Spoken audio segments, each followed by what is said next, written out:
But that's not all. There's another allusion to the Old Testament. You might be wondering here, why does the Holy Spirit descend in the form of a dove? Right?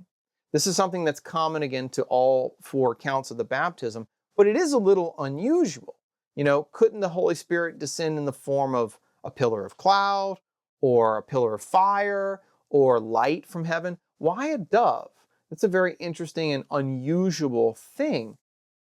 And although most people, when they see the imagery of a dove, they just assume that a dove means peace, that's not actually the primary association of a dove in the scriptures. I mean, it is true doves can be symbols of peace in different contexts and different cultures, but in a biblical perspective and from a first century Jewish perspective, the first time a dove appears in the Old Testament is in the book of Genesis, in the account of the flood. In Genesis chapter 8, you'll recall that after Noah and the ark come to rest on the top of Mount Ararat, and the waters begin to recede, Noah sends out a raven that never comes back, and then he sends out a dove. And the dove brings back a freshly plucked olive leaf. And that olive leaf is a sign of the restoration of creation.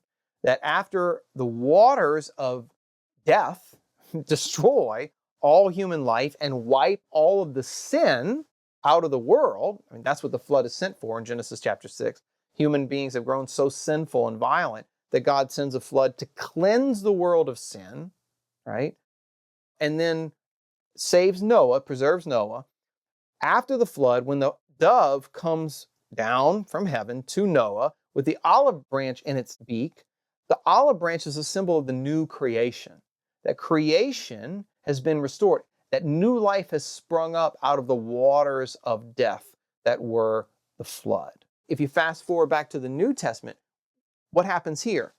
Just as the new creation, the life emerged, the olive tree emerged out of the waters of death after the flood in the Old Testament, so now Jesus, watch this, emerges out of the waters of baptism in the river Jordan, and the Holy Spirit descends upon him in the form of a dove, right?